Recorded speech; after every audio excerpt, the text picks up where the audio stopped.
in many countries.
The people, 90.3 FM.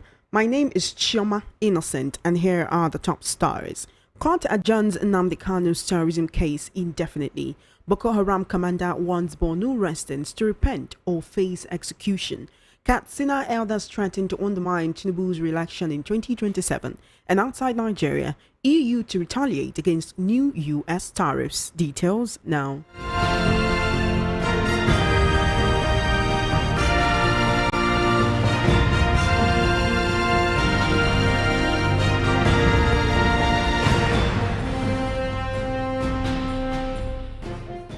Thank you for staying with us. The world news at 12 begins on the foreign scene, where French Foreign Minister Jean-Noël Barrot has warned that the European Union would retaliate by replicating any tariffs imposed on it by the United States, warning Washington against a trade war. You will recall that US President Donald Trump announced on Sunday that Washington will move this week to impose a 25% tariffs on steel and aluminium products. When asked what retaliation measures would be agreed upon, Barrot replied that it was up to the European Commission to decide what sectors would be targeted.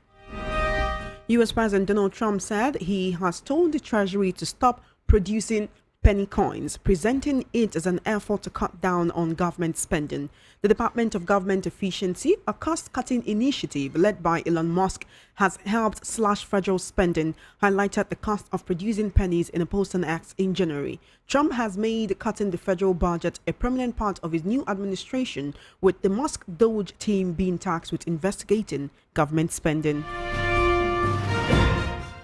In a tragic development, investigators have discovered the bodies of 28 migrants next to a detention facility in the desert in southern Libya. The Libyan Attorney General's office discovered the grave north of the city of Kufra, where dozens of migrants had been detained, according to a statement issued on Sunday. Security forces also freed 76 migrants from the facility. A gang had presumably deprived illegal migrants of their liberty, tortured them, and subjected them to cruel, degrading, and inhuman treatment. The security situation in Libya remains risky after years of civil war.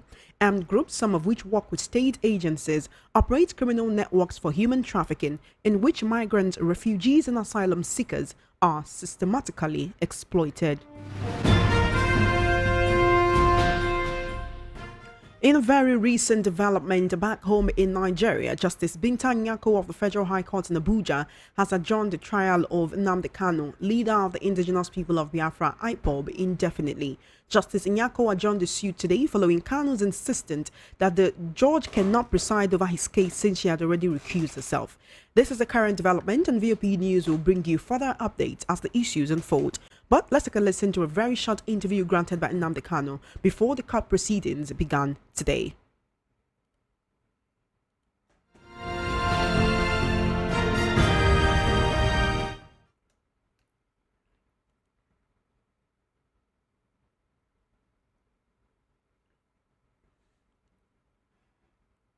Okay, we'll be taking that clip during our news analysis segment. Unfortunately, I'm playing it, but the audio is not going out. You're still listening to the World News at 12 right here on Voice of the People, 90.3 FM.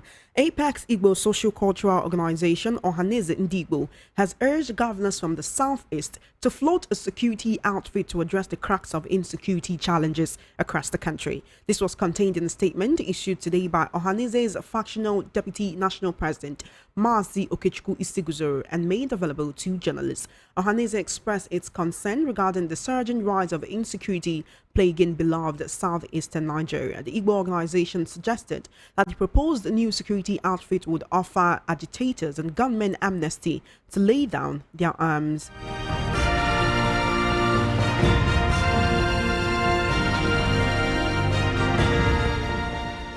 Still on insecurity, suspected Boko Haram commander identified as Mowuta has issued a threat to residents of Banki, a border town in Bama local government area of Borno state, warning them to repent before Ramadan or face execution. The threat, which has caused tension in the community, was revealed in a post on Sunday on the official website of security analyst Zagazola Makama. According to him, Mowuta declared that those who fail to comply would be slaughtered like goats. Banki has suffered multiple attacks by Boko Haram insurgents in the past, and the latest warning has left residents concerned. However, some locals, according to Makama, have dismissed the threat, saying Boko Haram no longer holds the same strength in the area.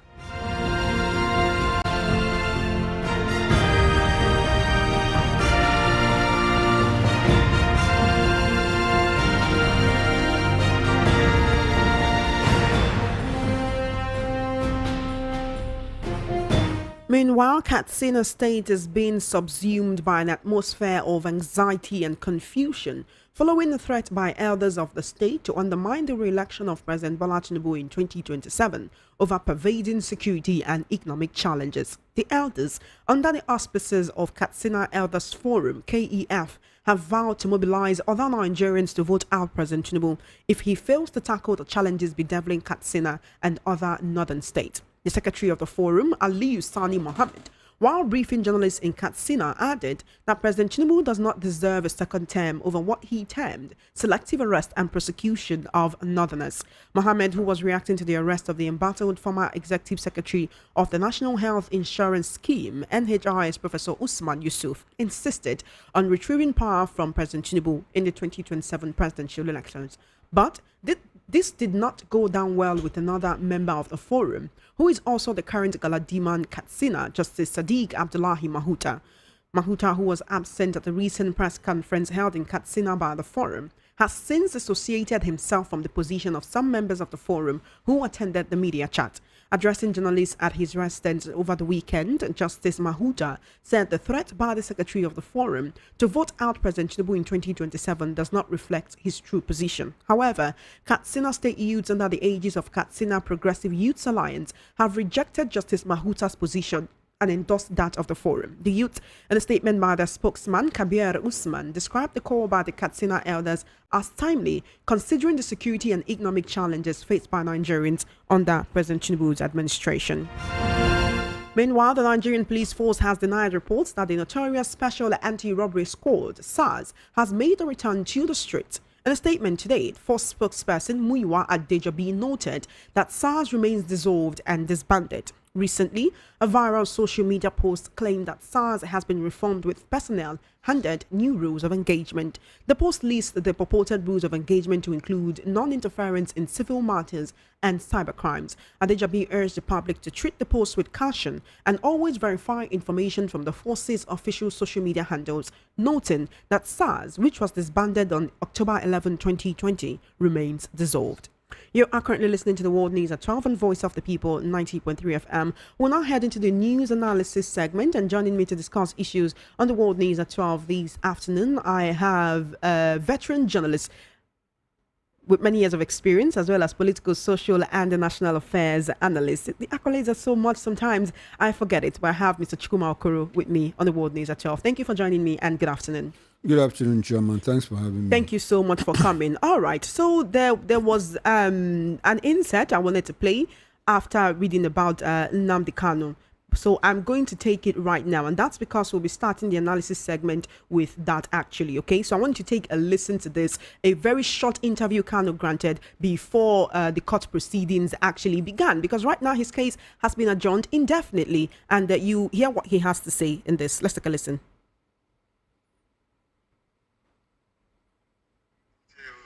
The court sits, they will find out where we're here.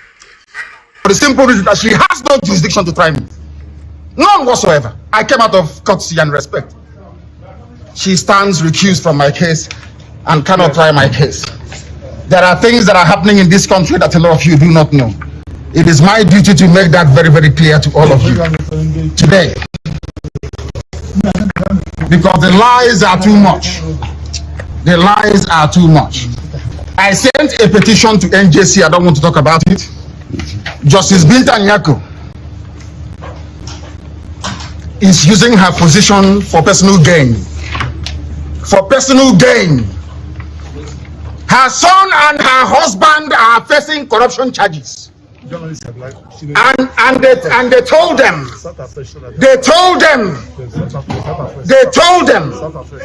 that if they convict me, this is what happens. You can see it. They don't want the truth to come out. Nobody wants the truth to come out. It for just adjournment. We don't know what's going to happen next. Will he languish in DSS custody for the next how many years? Well, Chama, you have said it all. You said the case has been adjourned indefinitely. You also gave us the meaning of indefinitely. So what it clearly means is that nobody knows when the case will come up. Indefinite, anyway, it's subjective. It could come up next week. It could come up next year. It will come up in the next 10 years or so, as the case may be. Now, but what has happened in the case of, in what just happened this morning is that, look, Nyako, her lordship, has clearly, the threat she made last year, to postpone to adjourn the case indefinitely, she has done that today. Recall that sometime in April last year, I think that was on the 24th of April last year, she made the same threat that if the counsel, do not appear in this matter, that she was going to adjourn the case indefinitely. The counsels appeared, but the case wasn't adjourned. Now, the case has been adjourned. It tells you also that at that point, I don't know the legality, the propriety of it, that someone is going to court. He doesn't know who will sit over his case. I don't know the legality, the court rules and all of that. Shouldn't Nnamdi have been informed? Should he know who was going to sit over his case? Because from the clip you played, he said, I'm not even sure. In fact, he said, I'm sure that it is not her lordship, Nyako, that will sit over the case. Because she has recused herself. So he wasn't even expecting her to come in. So imagine how he felt when she walked in and he's thinking, you've recused yourself. I've also said you should recuse yourself. I don't want you. The question is there no other judge that can handle Kanu's case? Well, the question is very elementary in the sense that, look, you and I know that there are other judges that can handle Nnamdi's case. But the government is working a script that is now in the open. You don't even need to travel far to say that the government is acting a script that they have written over time. Whether it is this particular government or whether it is the Nigerian state, that is what people are asking. Does it look like the Nigerian state is clearly trying to keep Nnamdi Kanu in detention forever? Because look through what all the cases, all that happened during the era of Muhammadu Buhari. At a point, the Supreme Court, a certain court said, look, this man has no case to answer. They discharged him, but they didn't acquit him. The moment he stepped out, the federal government came and slammed fresh charges against him. Including, you see, the court even said that Nnamdi has no case of terrorism. In the first place, the court also said, look, you renditioned this man illegally. So you don't even have the local standard to try him in a court in Nigeria. You granted him bail. He went home. was carrying on peacefully. The Nigerian military went to his house to kill him. The young man eloped. He ran away for his dear life. You went back. You went outside the country and brought him back illegally. Now you want to try him. The court said, look, you don't have any right to try Nnamdi because you even walked him out. You persuaded him to. More like you boxed him into a situation where he had to jump bail. He didn't even jump bail, if you interpret it legally, because he ran away for his dear life. You went and brought him back. So all of this, the appropriate thing to say is that the government is working a script that is very clear. Unfortunately, they don't even know how to hide it again. They don't even know how to hide it, because if they knew, they would simply bring another judge to continue with the trial. Nigerians from the southeast, southwest, north, and all parts of the country have been asking for a political solution to this crisis. You keep Nnamdi in detention, you grant others that have killed fellow Nigerians in cold blood, you grant them amnesty and reintegrate them into our national security agencies. What is that supposed to mean? What does that tell you? It clearly tells you that, look, the state is not, justice is not being served here. Not just to Nnamdi Kanu, but the people that he represents. That is very clear. The government is not hiding it anymore. And unfortunately for them, anytime the case of Nnamdi comes up, the government tries to create the impression that, look, it must have to pass through the legal route. They don't even consider the security implication of what is happening. Looks like the government is saying, well, whatever you people like in the South, do. If you want to kill yourself, kill yourselves. Because they don't even pay attention to the fact that the continuous incarceration of this man has at some point in the South is caused problem. But the federal government looks like they are not even interested. So why do they continue to keep him in detention? That's a big question. Kanu himself has said that no one should beg for his release because he's not guilty of whatever crimes he's being accused of. You do know that certain Southeast leaders, lawmakers, people have been calling for his release, saying, look, you need to let this man go. But why is he asking people not to beg for him? If his case has been adjourned indefinitely, we don't know the next date. We don't know if he'll be living there at all anytime soon. Should he not actually be grateful to the people who are begging for his release? Choma, if he accepts the fact that people are begging for him, it clearly means that he's guilty. Do you understand? I understand that. Yes. You're saying for him to say, oh, thank you for begging for me, means he's accepting guilt. Exactly. That That's I did the point. what they are accusing me of. So if Nnamdi says, please don't beg for me, what it means is that he insists that he has no case to answer. So on what grounds are you begging for his release? That is That's my interpretation of please don't beg for me. Because if I were in his shoes, I've committed no crime, and you are going to beg for me, I will ask you, on what basis are you pleading on my behalf? On what grounds are you pleading on my behalf? Since I'm sure that I didn't commit this offense or this crime. That's my interpretation of what it means. And the question will be, where does he go from here? Where does this case go from here? Now that it's been adjourned indefinitely, where does Justice Nyako herself go from here? Because the case file came back to her against her own wishes, against Nnamdi Kanu's own wishes. Maybe she will just wake up one day and decide to call up the case. What it means is that Nnamdi will continue staying in detention up until the judge, or probably his lawyers, file another motion, another application asking for the case to be called up again. Nnamdi is a freedom fighter. I'm not sure that the young man is scared. He's not scared, because from what he says, you'll understand that he's already given up that. Look, and he has said it several times. You know, Mr. This Okoro, cause is my life. You know, Mr. Okoro, it's not about being scared. It's about justice being served in this case. Choma, history has a very long arc, and it naturally bends towards justice. What do I mean? The government, the Nigerian state, can continue to keep Nnamdi in detention as long as they can. But it won't be forever. Even, God forbid, that Nnamdi dies in detention, the cause for which he stands is not going to die, because it speaks at the fundamental existence of a group of people. That is what it does. Mandela spent 27 years in detention. He wasn't broken. I'm not sure the Nigerian state can break Nnamdi. For all that they have done to him, they have not succeeded in breaking him. So the earlier justice is served, the better for everybody. The earlier justice is served, the better for everyone. What will be justice in this case? That political resolution, okay, let him go because his people are asking for it, or jail him for this act of terrorism, or let him go because we've not found him guilty of this act of terrorism. There are two tracks to this case. It's either you grant him.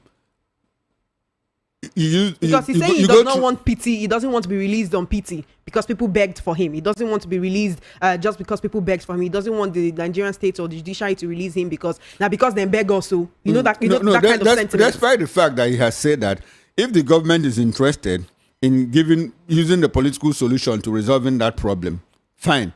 If not, let them also go to court. The case is already in court, so they should not try to create barriers in the court, barriers that will lead to justice for the young man and his people. That's exactly the case. So head or tail, justice must be served, either politically or legally. Recall too that the court had said, discharge this man, he has no case to answer. So what else do you want? That's the question. What else do you want? It's just a little disheartening that now that we do not know his next court appearance, we don't know what to make of this case. But we'll continue to give you update as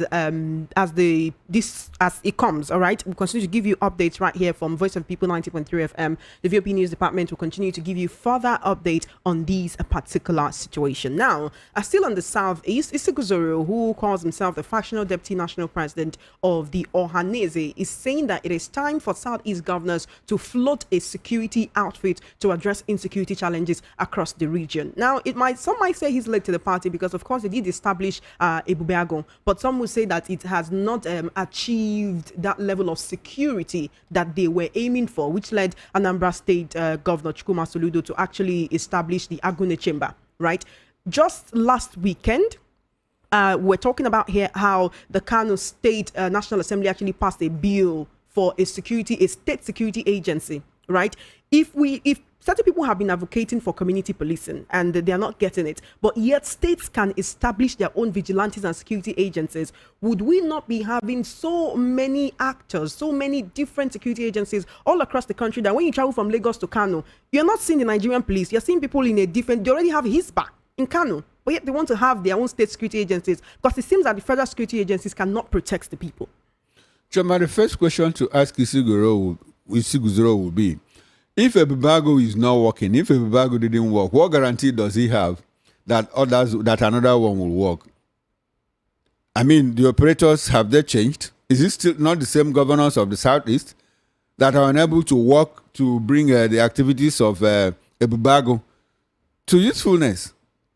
You see, some of these actors, they just wake up and for the reason of trying to be in the news, they just give out one soundbite so that journalists, analysts, and whoever that is interested will keep talking about it. It's more like a distraction, if you ask me. Choma, if states are establishing security outfits, well and good. Chukwuma Soludo has done one, Agune Chamber in Anambra State. I think there's another one that you mentioned. In Kano. State. Kano already have HISBA, the moral police, and now they want to establish their own state security agents. Good. Almost like what you could call state police. Let them go ahead. Right, but remember that this is in the northern part of the country, not just even in the north, even in the south. Is this same Ebubeagon we are talking about? They have been accused of human rights infringement. They've been accused of actually harassing and intimidating the people whom they are supposed to protect. Right? If this is not the police, it's not the Nigerian army, it's not NSCDC. All of these different security outfits, could they not turn out to be more? Could they not turn out to be the ones actually oppressing the people they are meant to protect? If that happens, that it will clearly tell you that the state policing, the state's security architecture has failed. It's because it has failed. That is why we get what we have now. In all parts of the country, kidnapping for ransom, banditry, terrorism, insurgency, and all of that. You have them. What does that tell you? It is failure of policing in Nigeria, because if the Nigerian police was up and doing, you wouldn't have all those things, creating one organization, one vigilante group. You recall that at a certain time, hunters in Borno State also had theirs, and it was that they even mobilized to go and fight Boko Haram and all of that, even in some parts of Zamfara. And at the time, they were able to push back the terrorists. But because they were not armed, because they were not supported by the government, they couldn't continue. So that clearly tells you that, look, Nigeria's security architecture, from the military to the intelligence community, to police. They have all failed. That is why states are now resorting to self-help. But it's good to know, too, that the current president is working around the issue of state policing. You recall that about 2 or 3 months ago that all the state governors approved for the establishment of state police. So we might be seeing that happening very soon? I don't know how soon that could be. If that happens, but would all of these different vigilantes and the state security outfits be disbanded and probably incorporated into that state? It depends on what the act says about it. If the police act admits or allows it to stay, it will stay. If it doesn't, mind you, when you talk about state police, the act is going to be amended. It will be taken to parliament. So all of those things will be put together. If you have state vigilantes that are working like Amoteku now, that is working hand in hand with the state police commands, and problems are solved, what does it matter? It doesn't. The more the merrier, so long as they're able to work in synergy. The more the merrier. We continue to have so many people carrying arms around. Remember, there was also there's the a caveat. There's a caveat. If they're able to work in synergy and not at cross purposes, because if they work at cross purposes, then there will be a problem. And the people will keep suffering. Well, yes. Insecurity will thrive, and it doesn't pay anybody. Because after all the wells, I wasn't expecting you to actually say yes. After all the wells, after saying well, I wanted you to look at it and then say no, actually, so we could have a glimmer of hope with everything that's been happening. No, Chama, you don't. Okay, you expected me to. You want to. No, I'm not asking you to lie. Okay. No, it's not about lying. It's about me saying what I feel is right. You know, so I hope you are not disappointed that I said yes. No, not at all, not at all. Okay. At the end of the day, I'm a Nigerian, and I really want to see every part of Nigeria have that security. Before now, if we look at 30, 40 years ago, you could go on road trips in the country. You could drive at any time of the day. Not say there haven't always been these bad elements. You've always had armed robbers, pickpockets, and others in the society. But this insecurity at this level. You know why I said the more the merrier? The more the merrier. In the democracies that we copy, they have what they call the county police. County is more like not even a local government, a district. Above that, you have in UK, they call it borough or what. In other places, they have different names. In some places, province. You even have the state police. Then you have the FBI. Like in the United States, you have layers of policing from community to county to local government to state and up until the national level where you have the FBI. What does that tell you? Isn't it the more the merrier? Because the more the merrier, because they're actually working. They know what they're doing. Everyone knows where their authority stops. So that is my point. If they work in synergy with one another, that is what we get. But if they work at cross purposes, like I said, then that is where the problem is. All right. Just before you go, Mr. Okoro, I want to quickly look at this particular situation of Katsina elders threatening to undermine President Tinubu's election in 2027. The North seems to be really vocal in this administration, right? And they were not this vocal, they were not this outspoken during the previous administration of former President Muhammadu Buhari. Katsina is former President Muhammadu Buhari's own home state, right? Not only is it his home state, he has come and say, look, nobody should stress me. But why all this scrutiny and opinion editorials that we didn't see during his administration? All of this happening now. Katsina people coming to say, oh, you're arresting our people. We're not happy with you. But this person was arrested because of fraud. Well, Chama, you answered the question even before you asked. I mean, why didn't we see all of these things when Buhari was in government? Why is it that Katsina people, including the youth, are now the ones saying, look, this administration has sustained us, this administration has done that, we are not getting what we bargained for and all of that. That is to tell you that, Choma, it speaks at the heart of our fault lines. Except it is my brother. Every other person should go to hell. Choma, a lot of Nigerians, do you also understand that a lot of Nigerians are not bothered who governs them or who rules them? If they come back home, touch the wall and there is light at home. Open the tap and there is water. If the person has headache, he goes to the primary healthcare center and gets treated. If the person wants to send his children to school, he sends them to a public school where he pays less and they get the best education. If you want to travel from here to the north, you pay half or one third of the amount that we are paying now. If you don't want to use the road, you use the rail lines or you fly at a very cheap rate.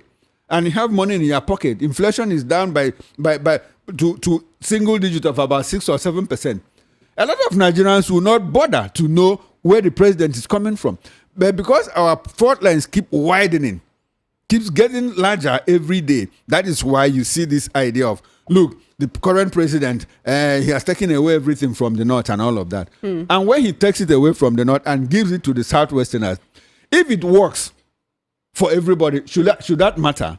It shouldn't. Unfortunately, things are not working the way they're supposed to work. And that is why people are complaining. And unfortunately, this continues to perpetuate stereotypes of regionalization, tribalism, ethnicity, and others. But just before you go, because our time is fast spent, we really need to go. Breaking news: Supreme Court fines Governor Fubara 2 million naira over appeal on Rivers State 2024 budget. Now, the Apex Court also dismissed his appeal against the court ruling on the state's presentation of the 2024 budget. What do you make of that? He's been outed as the one who he shouldn't have come to court. He should have done what they said he should do. The court also gave a reason why they did that. They say his case had been withdrawn by his attorney, right? The Supreme Court cited that case, that reason, as a reason for rejecting his motion, his suit. Now the Supreme Court has spoken. Now what we need to find out is what will happen. Is he going to represent the 2024 budget to the 27 lawmakers? Meanwhile, there's a case that is pending.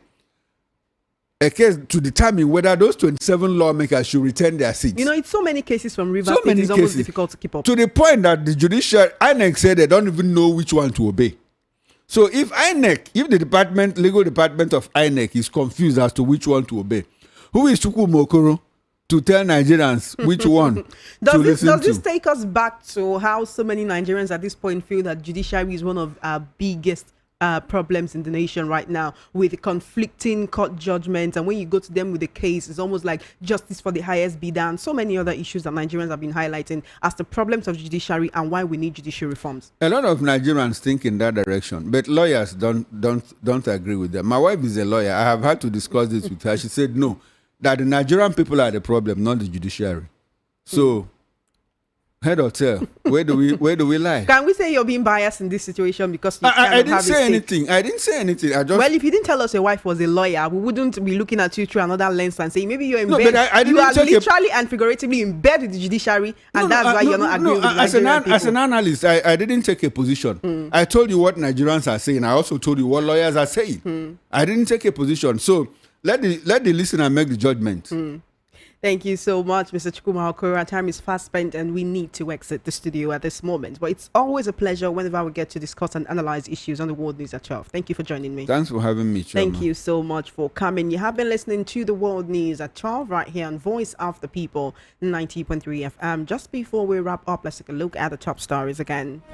You heard that the court has adjourned Nnamdi Kanu's terrorism case indefinitely. Boko Haram commander warns Borno residents to repent or face execution. Katsina elders threaten to undermine Tinubu's re-election in 2027. And outside Nigeria, European Union to retaliate against new U.S. tariffs. And that's it on the World News at 12. My name is Chioma Innocent. Good afternoon and thank you for listening. Nyako said today, for the simple reason that she has no jurisdiction to try me. None whatsoever. I came out of courtesy and respect. She stands recused from my case and cannot try my case. There are things that are happening in this country that a lot of you do not know. It is my duty to make that very, very clear to all of you today. Because the lies are too much. The lies are too much. I sent a petition to NJC. I don't want to talk about it. Justice Binta Nyako is using her position for personal gain. For personal gain. Her son and her husband are facing corruption charges. And they told them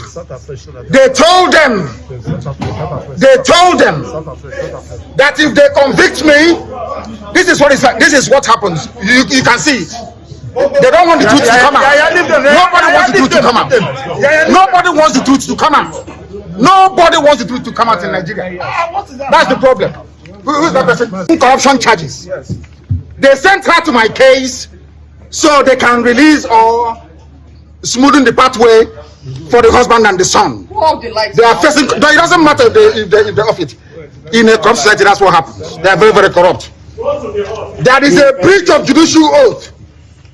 They have violated the judicial oath. They have shown bias according to Supreme Court. They are biased against me. Supreme Court said so. And that is why what is happening in the judgments and rulings concerning me has been happening. So, disobedience to Superior Court orders. Supreme Court said you are biased. You are against this man. You should not have revoked his bail. Nigeria went to Kenya and kidnapped him. These things are in the public domain. Why, therefore, are they insisting on trying me? A court order was entered. In that very court order, it was said very clearly and succinctly that she is no more. No. That she is no more going to try me. Why are they insisting? Why are they insisting? I ask. Because they have no case against me. They have no case against me, and they know it.